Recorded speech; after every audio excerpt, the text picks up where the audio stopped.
Josh Campbell, and today I'm going to be taking you through one of the most intriguing what if stories of all of World War II. This Allied operation, if successful, could have ended the war by Christmas 1944, and the tragedy that is its failure is one that is far too often overlooked. It is without further ado that I bring you Operation Market Garden. The summer of 1944 brought us perhaps the most notable event of all of World War II, D-Day. Success at Normandy saw German retreat and gave Allied forces a new sense of confidence and optimism that war efforts were beginning to be in their grasp and perhaps they could end the war far sooner than originally anticipated. While the sentiment was growing amongst Allied commanders all around, there was perhaps no one more dedicated to ending the war quickly than British Field General Bernard Montgomery. At this point in the war, Supreme Allied Commander and United States President Dwight Eisenhower aimed at maintaining a broad front strategy. This tactic looked to apply pressure to the entirety of the German western border. However, it was severely inhibited by factors such as the Siegfried Line as pictured. This nearly 400-mile German defense unit prevented real invasion from happening, and British Field General Bernard Montgomery saw a different tactic at approaching this border. Rather than pursuing a broad front strategy, Montgomery proposed a narrow front strategy. He felt that Eisenhower's tactics left Allied resources being wasted along the Siegfried Line, and felt that the best way of getting through the German western border was by pursuing a single thrust through one targeted area. Specifically, Montgomery wanted Allied forces to concentrate, cross the Rhine, and enter into the Ruhr Valley, a German industrial hub. The conflicting opinions of these two men ultimately led to a compromise. Eisenhower wanted to maintain part of his broad front strategy, and Montgomery wanted resources to target one specific area of the German western border by crossing the Rhine and entering into the Ruhr Valley.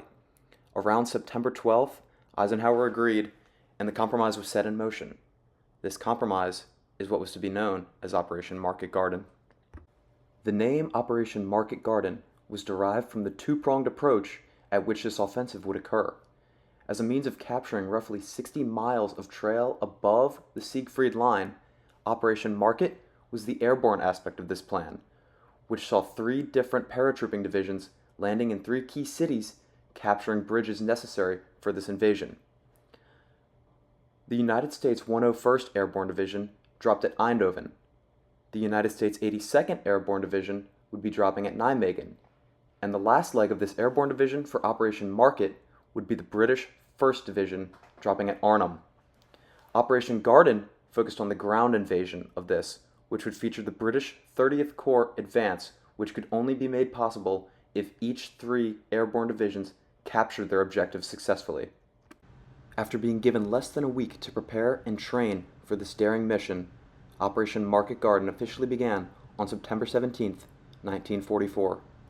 On this date, Allied forces began dropping roughly 40,000 paratroopers behind German lines and into the Netherlands to begin preparing to capture their objective targets. The initial landing of paratroopers was actually very successful across all 3 locations. However, this was not to be taken as a precursor for success on the mission as a whole. The United States 101st Airborne Division, tasked with landing in Eindhoven, experienced some initial success, capturing some key bridges. However, they were met with German resistance, and these German forces destroyed a key bridge at Somme. Similarly, the United States 82nd Airborne Division, tasked with landing in Nijmegen, also experienced some success. They captured key bridges, they got into the city. However, they were ultimately met with German resistance, which prevented them from capturing a key bridge. On the other hand, the 1st British Airborne Division, landing at Arnhem, did not land near the site. They landed roughly 6 to 8 miles from Arnhem, which allowed German forces to spot them and effectively prepare for their invasion.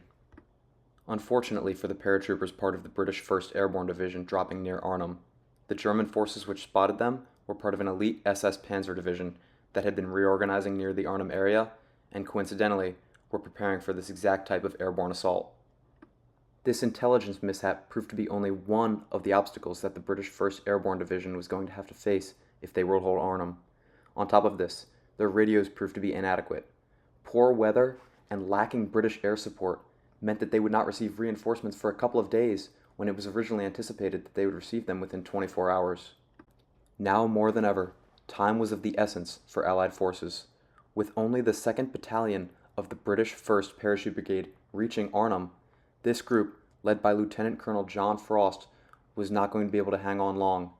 If this mission was going to be a success, the British 30th Corps would have to move quickly through the 60-mile stretch through the Netherlands.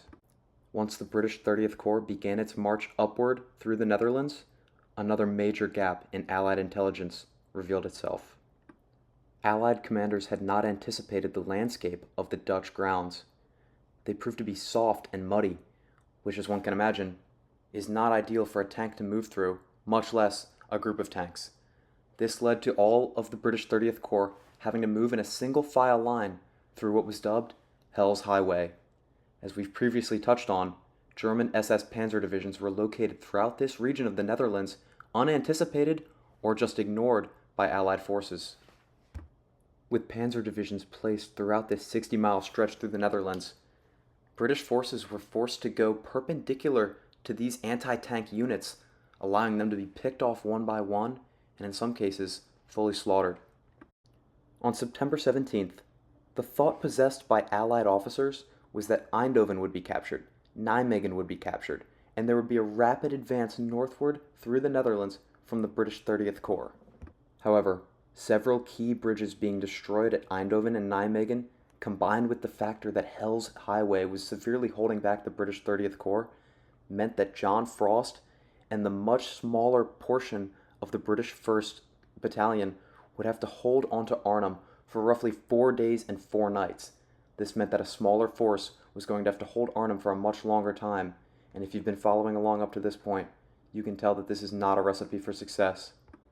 Despite a valiant and courageous effort by John Frost and his men to hold the bridge at Arnhem and preserve the fight in Operation Market Garden, they proved to be no match for the German forces located in Arnhem, and eventually they were evacuated on September 25, 1944. John Frost was wounded in this fight, but eventually was evacuated and is revered as a hero to this day. The bridge pictured is the rebuilt Bridge of Arnhem, renamed the John Frost Bridge. As you can see, there's no one specific reason why Operation Market Garden failed. Looking back, it's easy to blame the weather, it's easy to blame the lack of communications, and it is certainly easy to blame Allied commanders for ignoring intelligence reports that there were panzer divisions near Arnhem and around the entirety of Hell's Highway. In terms of trying to provide a clear thesis as to why Operation Market Garden did fail, I would say that it is certainly important to look at military doctrine and what it means to have a coalition of large nations working together, and consequently, large egos trying to work together in devising a plan. We saw Eisenhower and Montgomery trying to compromise, and it made a decent plan, but not one that was executable. Another key element which must be examined in order to fully understand the failure of Operation Market Garden is human psychology. Coming out of D-Day, Allied forces were confident, and rightfully so.